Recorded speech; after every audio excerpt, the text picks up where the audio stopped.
Hello दोस्तों, स्वागत है आपका एक नई वीडियो में। दोस्तों आज मैं आपको सिखाने वाला हूं कि हिंदी में जो बड़े बड़े अक्षर के नाम होते हैं उनको आप इंग्लिश में कैसे कन्वर्ट करेंगे, कैसे उसको इंग्लिश में लिखेंगे।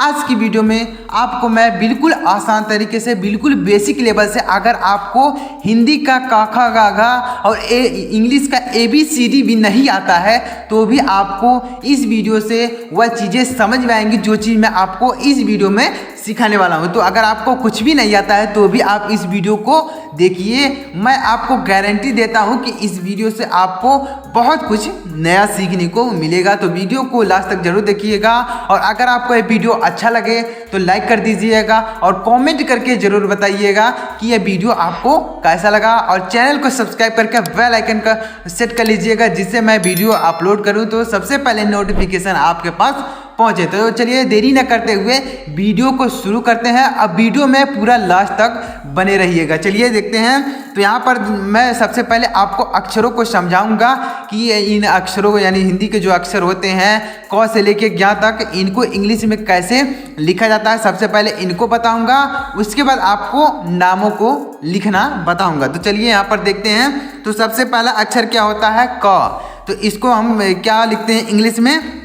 का को इंग्लिश में लिखा जाता है के। तो यहाँ पर है, देखिए क्या लिखेंगे? क को लिखते हैं के, ख को लिखा जाता है के एच, ग से होता है जी, घ को लिखते हैं जी एच, आर यहाँ पर अंगा है तो अंगा को आर या फिर डी लिखते हैं। जैसे आपको लिखना है सड़क तो आप डी भी लिख देते हैं, और लिखना है रबड़ तो आप लिख देते हैं RABAR, तो रबर लिख देते हैं। तो मतलब यहाँ पर आर और डी दोनों के लिए यहाँ पर अंगा का प्रयोग किया जाता है, यानी अंगा के लिए आर और डी दोनों का प्रयोग किया जाता है। च के लिए लिखा जाता है CH, छ के लिए लिखा जाता है CHH, जे जा के लिए लिखा जाता है जे, झ के लिए लिखते हैं JH, इ से होता है YN, ट से होता है T, ठ से होता है TH, ड से होता है D, ढ से होता है DH, आड़ा को लिखते हैं यन, यानी आड़ा को क्या लिखते हैं? यन भी लिखा जाए, यानी आड़ा को यन लिखते हैं जब उसको इंग्लिश में कन्वर्ट करते हैं। अगला देखिएगा ता को लिखते हैं टी, यानी यहाँ पर टा और ता दोनों को टी ही लिखा जाता है। यहाँ पर ठा है तो ठा को भी TH लिखते हैं और था को भी TH ही लिखा जाता है। ये दोनों सेम है, ये लाइन दोनों सेम है, यानी ट ठ ड ढ आड़ा जो लिखा जाता है उसी का इंग्लिश यहाँ नीचे भी लिखा गया। जैसे ता के लिए टी लिखते हैं, थ के लिए TH लिखते हैं, द के लिए डी लिखते हैं, ध के लिए DH लिखते हैं, न के लिए यन लिखते हैं। उसी तरीके से यहाँ ऊपर लिखा गया है। तो अगर आप एक याद कर लेंगे तो आपका यह दूसरा क्लियर हो जाएगा। तो सबसे पहले आपको क्या करना है, इन अक्षरों को अपने दिमाग में बैठा लेना है अच्छी तरीके से। जब आप अपने दिमाग में इन अक्षरों को बैठा लेंगे तो आपको इंग्लिश को, यानी हिंदी को इंग्लिश में कन्वर्ट करने में बहुत ही आसानी होगी, क्योंकि इन्हीं अक्षरों से शब्द बना होता है। तो आप जब इसे अपने दिमाग में बैठाए रहेंगे, याद किए रहेंगे, तो बहुत ही आसानी तरीके से आप कोई भी शब्द होगा उसे इंग्लिश में कन्वर्ट कर सकते हैं, बिल्कुल आसान तरीके से। अगला देखिएगा, यहाँ ना को लिखा जाता है यन, प को लिखते हैं पी, फ को लिखते हैं PH, ब को लिखते हैं बी, भ को लिखा जाता है BH, म को लिखते हैं यम, या को लिखते हैं वाई, र से लिखते हैं और, ल से लिखते हैं यल, व से लिखते हैं वी या फिर W भी लिख देते हैं, श से होता है, इसे बोलते हैं तालब्य-सा। तालब्य-सा को क्या लिखते हैं? SH लिखते हैं। मूर्धन्य-सा को लिखते हैं SH, यानी दोनों का सेम होता है। ये जो होता है तालब्य-सा, इसको भी SH लिखा जाता है और मूर्धन्य-सा को भी SH लिखा जाता है। और ये छोटा वाले सा को लिखते हैं यस, यानी इसको क्या लिखा जाता है? यस लिखा जाता है। तो यहाँ पर हो जाएगा यस। उसके बाद हा को लिखा जाता है यच, छ को लिखते हैं के यस यच, क्या लिखते हैं? के यस यच। इसका बहुत ही अलग नाम है, यानी इसका बहुत ही अलग अंग्रेजी है, इसको आपको याद कर लेना है। छ का क्या होता है? के यस यच। त्रय का क्या होता है? TR होता है त्रय का, और ज्ञ का होता है GY। तो इसे आपको याद कर लेना है। अगर आपको एक बार में याद नहीं होता है तो आप वीडियो को रिपीट करके, बार बार देख करके आप इसे याद कर सकते हैं। जब आपको एक बार यह याद हो जाएगा तो आपको शब्दों को लिखने में बहुत ही आसानी होगी, आपको बार बार देखना नहीं पड़ेगा। तो उम्मीद करता हूँ आपको यह शब्द समझ में आया होगा। आप इसे एक बार और रिपीट करके देखिएगा तो हाँ, आपको यह 100% समझ में आएगा। अब चलिए देखते हैं कि आप शब्दों को कैसे लिखेंगे, यानी जो बड़े बड़े शब्द होते हैं उसे इंग्लिश में कैसे कन्वर्ट करेंगे, उसको इंग्लिश में कैसे लिखेंगे। चलिए देखते हैं। तो देखिए यहाँ पर मैं लेके आया हूँ 5 अक्षरों से मिलकर बना एक शब्द है, तो आप उसे इंग्लिश में कैसे कन्वर्ट करेंगे आज की वीडियो में हम लोग सीखेंगे। हमने अक्षरों को सीख लिया, अब अक्षर को हमने सीख लिया तो उसका एग्जाम्पल भी सीखना जरूरी है। जब एग्जाम्पल सीखेंगे तो आपको अक्षर जो है वह क्लियर हो जाएगा। तो यहाँ पर हम 5 अक्षरों से संबंधित शब्द लेके आए हैं, यानी जो शब्द है वह 5 अक्षर का है, तो इसको इंग्लिश में कैसे लिखेंगे चलिए देखते हैं। पिछली वीडियो में हमने सीखा था कि 4 अक्षर का कोई शब्द है तो आप उसे इंग्लिश में कैसे कन्वर्ट करेंगे, पिछली वीडियो में हमने सीखा था। इस वीडियो में हम सीखेंगे 5 अक्षर का शब्द है तो कैसे लिखेंगे। इसमें कोई मात्रा नहीं है, मात्राओं वाली वीडियो आपको आगे देखने को मिलेंगी। अभी हम सीख रहे हैं कि बिना मात्रा वाले शब्द कैसे लिखेंगे, तो चलिए देखते हैं।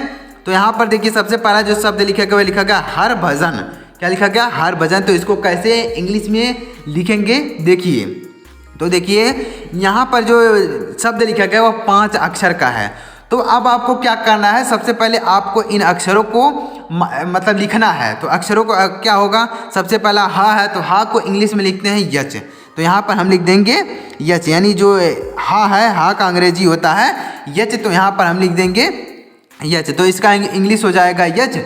उसके बाद आपको क्या करना है, यहाँ पर देखिए यानी जो अक्षर आपने लिखा उसके बाद क्या करना है, उसके बाद आपको ए लगाना है। अगर कोई मात्रा ना हो तो यहाँ पर हा जो है इसमें आ का साउंड है, यानी ध्वनि होता है, यानी जो हा है इसमें आ की ध्वनि होती है। जैसे आप लिखते हैं, चलिए मैं आपको समझा देता हूँ। पहले देखिए, जैसे आप लिखते हैं हा, तो हा लिखते हैं तो हा को लिखना होता है तो हा आधा हा होता है प्लस आ होता है, यानी इन दोनों से मिलकर ही यह हा बना होता है। तो जब इसे हा पूरा लिखेंगे तो हा के लिए लिखेंगे यच, और यहाँ पर आ के ध्वनि के लिए आपको लिखना होगा ए।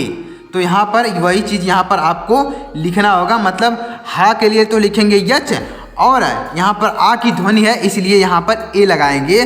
तो हर शब्द के अंत में आ की ध्वनि होती है। जैसे रा है तो इसमें आ की ध्वनि है, भा है तो उसमें भी आ की ध्वनि होती है, जा है तो उसमें भी आ की ध्वनि होती है, यानी हर शब्द में आ की ध्वनि होती ही है। तो यहाँ पर हा लिखेंगे तो हा का हो जाएगा यच, और आ की ध्वनि इसमें होगी, यानी होगी हर शब्द में होती है। क से लेके ज्ञ तक जितने भी अक्षर होते हैं उसमें आ की ध्वनि होती ही है। तो यहाँ पर हा है तो इसमें आ की ध्वनि है इसलिए यहाँ पर ए लगाएंगे।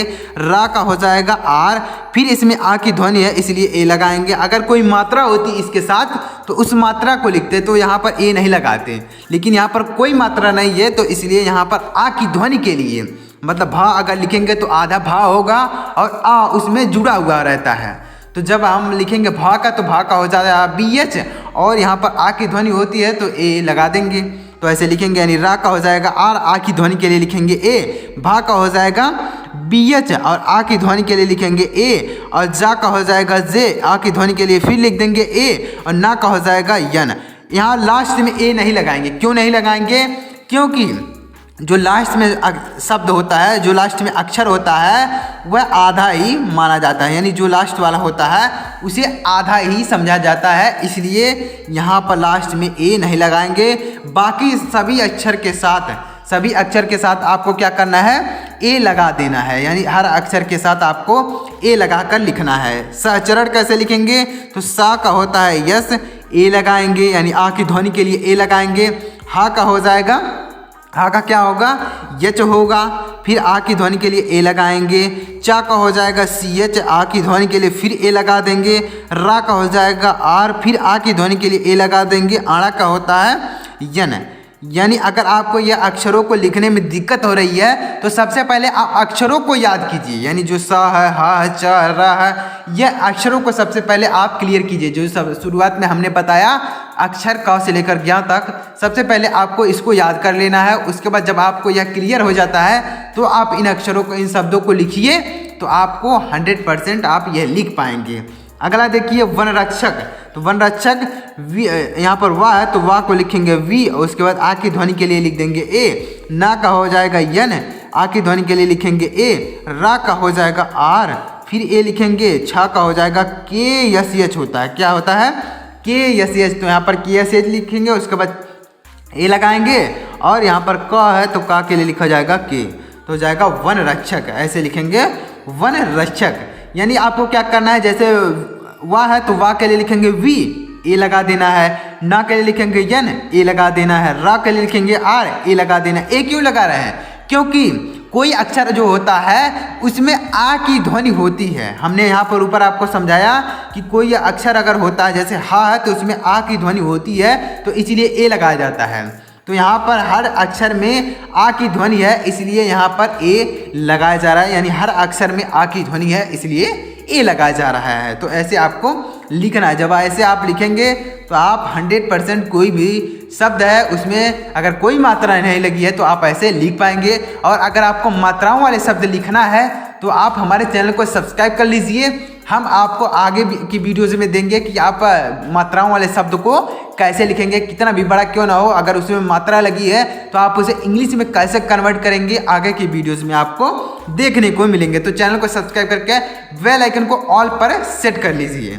अब चलिए देखते हैं, यहाँ पर लिखा गया अवकलन। तो अवकलन के लिए यहाँ पर आ है तो आ के लिए लिखेंगे ए। अब इसमें जो है आ की ध्वनि नहीं है, क्यों? क्योंकि यह स्वर है, यह एक ही मतलब यह खुद ही आ है, तो इसमें आ की ध्वनि कहाँ से आएगी? तो इसलिए इसके साथ ए नहीं लगाएंगे। उसके बाद वी है तो वी के लिए लिखेंगे ए, फिर इस आ की ध्वनि के लिए ए लिख देंगे। का हो जाएगा के, फिर आ की ध्वनि के लिए लिख देंगे ए। ला का हो जाएगा यल, आ की ध्वनि के लिए ए लिख देंगे। ना का हो जाएगा यन। लास्ट में आपको ए नहीं लगाना है, बाकियों के साथ आपको ए लगाना है। और अगर कोई स्वर आ जाता है जैसे अ से लेकर आहा तक, अ से लेके आहा तक अगर कोई शब्द आता है, कोई अक्षर आता है तो उसके साथ आपको ए नहीं लगाना है। बाकी क से लेकर ज्ञ तक जितने अक्षर होते हैं अगर वह कोई आता है तो उसके साथ आपको ए लगाना है। अगर कोई मात्रा नहीं है तो, अगर मात्रा है तो आप उस मात्रा को लिखेंगे। अगला है अपचयन। तो अपचयन कैसे लिखेंगे? आ का हो जाएगा ए, पा का हो जाएगा पी, फिर ए लिखेंगे आ, यानी आ की ध्वनि के लिए ए लिख देंगे। चा का हो जाएगा सी एच, आ की ध्वनि के लिए लिख देंगे ए। या का हो जाएगा वाई, आ की ध्वनि के लिए फिर ए लिख देंगे। ना का हो जाएगा यन, तो हो जाएगा अपचयन। ऐसे लिखेंगे अपचयन। जयनगर तो जा का हो जाएगा जे, आ की ध्वनि के लिए ए लिख देंगे। या है तो या के लिए लिख देंगे वाई, आ की ध्वनि के लिए फिर ए लिख देंगे। ना का हो जाएगा यन, आ की ध्वनि के लिए ए लिख देंगे। गा का हो जाएगा जी, ए लगा देंगे। रा का हो जाएगा आर, तो हो जाएगा जय नगर। ऐसे आपको लिखना है। पहले सबसे पहले आपको अक्षरों का मतलब ज्ञान कर लेना है, अक्षरों को आपको एकदम याद कर लेना है। जब आप अक्षरों को याद किए रहेंगे तो आप कोई भी शब्द है कितना भी बड़ा क्यों ना हो, यहाँ पर देखिए 5 अक्षर का शब्द है, इसी तरीके से आप कोई भी कितना बड़ा शब्द क्यों ना हो आप उसे इंग्लिश में कन्वर्ट बिल्कुल आसान तरीके से कर सकते हैं। अब देखिएगा आगे लिखा गया अपर्दन। क्या लिखा गया? अपर्दन कैसे लिखेंगे? आ का हो जाएगा ए, इसमें आ की ध्वनि नहीं है, ए खुद ही आ है तो इसमें आ की ध्वनि कहाँ से होगी? तो यह इसके लिए इसके साथ आपको ए नहीं लगाना है। हमने बता दिया कि अगर अ से लेकर ज्ञ तक आ से लेकर आहा तक अगर कोई अक्षर आता है तो उसके साथ आपको ए नहीं लगाना है। क से लेकर ज्ञ तक जितने अक्षर होते हैं अगर वह कोई आता है तो उसके साथ आपको ए लगाना है। जैसे प है तो पा को लिखना है पी, उसके बाद ए लगा देना है। रा का हो जाएगा आर, ए लगा देना है। दा का हो जाएगा डी, ए लगा देना है। ना का हो जाएगा यन, तो हो जाएगा अपर्दन। लास्ट वाले के साथ आपको ए नहीं लगाना है। इसको कैसे लिखेंगे? तो ए को लिखते हैं ई, और का हो जाएगा के, ए लगा देंगे। वा का हो जाएगा वी, ए लगा देंगे। चा का हो जाएगा सी एच, ए लगा देंगे। उसके बाद ना का हो जाएगा यन, तो हो जाएगा एक वचन। क्या पढ़ेंगे इसको? एक वचन। अपहरण तो आ का हो जाएगा ए, पा का हो जाएगा पी, ए लगाएंगे। हा का हो जाएगा एच, ए लगाएंगे। रा का हो जाएगा आर, ए लगाएंगे। आड़ा का हो जाएगा यन। यानी हर एक अक्षर को लिखना है आपको, उसके साथ आपको ए लगाते हुए लिख देना है। जैसे पा का हो जाएगा पी तो ए लगाए हैं। हा का हो जाएगा यच तो ए लगाए हैं। रा का हो जाएगा आर तो ए लगाए हैं। मतलब हर एक अक्षर के साथ आपको ए लगाकर लिख देना है। आपका वह बिल्कुल करेक्ट होगा, बिल्कुल सही होगा। और इसी तरीके से जब आप धीरे धीरे देखेंगे, धीरे धीरे सुनेंगे, वीडियो देखेंगे तो आपको 100% सारी चीज़ें समझ में आएंगी और आप इंग्लिश को पढ़ पाएंगे, इंग्लिश को लिख पाएंगे। अगला देखिएगा कमल नय। तो कैसे लिखेंगे? का हो जाएगा के, ए लगाएंगे। आ की ध्वनि के लिए ए लगाएंगे। माँ का हो जाएगा यम, आ की ध्वनि के लिए फिर ए लगाएंगे। ला का हो जाएगा यल, आ की ध्वनि के लिए ए लगा देंगे। न का हो जाएगा यन, आ की ध्वनि के लिए ए लगा देंगे। वाई का हो जाएगा या का हो जाएगा वाई, यहाँ पर लास्ट में ए नहीं लगाएंगे तो हो जाएगा कमल नय। अवतरण तो आ का हो जाएगा ए, वा का हो जाएगा वी, ए लगाएंगे, ता का हो जाएगा टी, ए लगाएंगे, रा का हो जाएगा आर, ए लगाएंगे, आड़ा का हो जाएगा यंत हो जाएगा अवतरण हो जाएगा। अब देखिए इसको कैसे लिखेंगे, दर खल कैसे लिखेंगे, द का हो जाएगा डी, ए लगाएंगे, र का हो जाएगा आर, ए लगाएंगे, ह का हो जाएगा एच, ए लगाएंगे, ख का हो जाएगा के एच, ख का क्या होगा के एच हो जाएगा, ए लगाएंगे, ला का हो जाएगा यल, तो हो जाएगा दरह खल। तो इस तरीके से आपको लिखना है, मतलब जैसे कोई अक्षर है क से लेकर ज्ञ तक, तो उसमें आ की ध्वनि जुड़ी हुई होती है, मतलब आ की ध्वनि उसमें आती है, तो इसलिए वहाँ पर कोई भी अक्षर है तो उसके साथ ए आपको लगाना होता है। और अगर जैसे मान लीजिए अ से लेकर ज्ञ तक है, तो अ से लेकर आहा तक अगर कोई अक्षर आता है तो उसमें आपको ए नहीं लगाना है, बाकियों के साथ आपको ए लगा कर लिख देना अगर मात्रा नहीं है तो। और अगर कोई मात्रा वाला शब्द है तो उसके साथ ऐसा आपको नहीं करना है, तो आपको उस मात्रा को लिखना है, आपको ए नहीं लगाना, आपको उस मात्रा को लिखना है। तो उम्मीद करता हूँ आपको यह समझ में आया होगा। तो अगर आपको इस वीडियो से कुछ सीखने को मिला हो तो आप कमेंट करके मुझे बताइएगा कि आपको यह वीडियो कैसा लगा, और अगर आपको अच्छा लगा हो तो वीडियो को एक लाइक करिएगा, कमेंट ज़रूर करिएगा, और चैनल को भी सब्सक्राइब करके बेल आइकन को ऑल पर सिलेक्ट कर लीजिएगा, जिससे रोज आने वाली वीडियो की नोटिफिकेशन सबसे पहले आपको मिले। तो चलिए मिलते हैं अगली वीडियो में, तब तक के लिए जय हिंद, वंदे मातरम।